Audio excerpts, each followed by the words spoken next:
Hello, people. Uh, it's Saturday morning. I got the Ford warming up in the driveway there. I got some errands to run.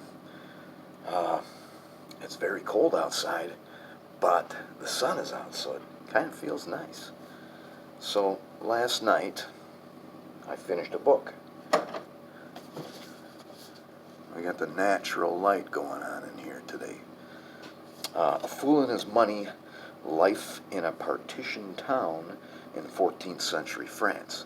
So, 1300 seems to be my thing anymore. I kind of like that. The people are nice and crazy. The story is about an old man that at one time was fairly successful in his business and in all the other weird things that they do in this town. Renting out rooms, renting out part of your house to be somebody's shop. There's all kinds of weird ways that these people make money. They rent little plots of land, sometimes a mile away from their house. It's a very weird town. And this town is separated into the city and the burg. And I don't know, it's just very weird. There's a street that runs down the middle of it that is like this dividing line. And I don't have a lot of notes, but I'm going to get right into it. There's only 228 pages. The book was written in 1995. There's a little bit of untranslated French in here. I wrote that note very early in the book, the first time that I had run into a French phrase, and the author doesn't bother to give you the translation. It kind of irks me, but it was maybe 50-50 because there was a lot of French stuff in here. There was some Latin stuff in here, and sometimes she bothers to translate, and sometimes she doesn't. The name of the town is Rodez, R-O-D-E-Z. The town is still there.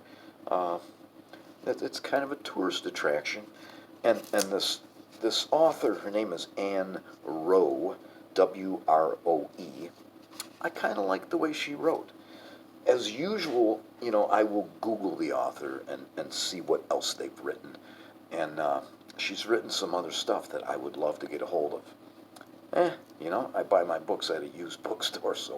So the used bookstore, it's humongous. It's huge. It's the second largest bookstore, period, in the United States. There's supposed to be one somewhere in Oregon that's bigger. But there's an entire section where you can search by the author's name. So I'm going there today. I can't really afford it, but I'm going to go today. So I'm going to, if I remember, I'm going to go look for her name.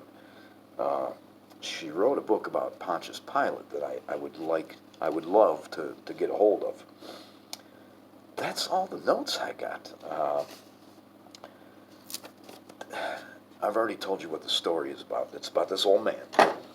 And the old man buries money in his basement, and as he gets older and gets feeble and starts to lose his wits, he can't remember where he buried it. There's supposed to be 3 of these things that he's buried at some point. One of them turns up. He had put it in a drain, and it blocks the drain. So these workmen got to come over and get the money and get the money out of the drain. And when they get it out, this old man's son-in-law is standing right there, and he says, "Well, I'll take that. It's a fucking picture. It's a pitcher, like a beer pitcher, full of gold." And he takes it. There ends up being a big court case because the old man owes money. But the way it's written, actually the court case, the documents are missing. Nobody knows how the court case turned out. But the way the book is written, this woman, Anne Rowe, and again, I think I've mentioned this before, I'm starting to really enjoy female authors. I don't know. Is there really a difference? Do I imagine there's a difference? Or is it just some coincidence? The way she writes the book, I'll get to this, is she sits in like the public offices in Rodez and laboriously goes through all these records. She goes through records for like 200 years. This town has kept everything from, you know, the 1200s to the 1300s to the 1400s. And she relates several other stories.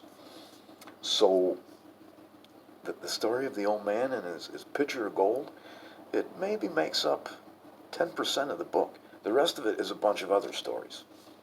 Interesting book. If you saw it, I would recommend it. Didn't take me long to read it all. And I'm out of reading material. I got nothing but rejects right now. There's one of the rejects that I think I could finish. I think I have it to where I'm under 100 pages. The title of that book is The Barbarians Speak. I've picked it up and put it back down probably 6 times. But there's no way I'm going to make it till next Saturday without some kind of book. But I have to control myself while I'm at the bookstore. I have to get 2 books. That's it. I got to spend under $20. That's what it's down to here. Thanks for watching.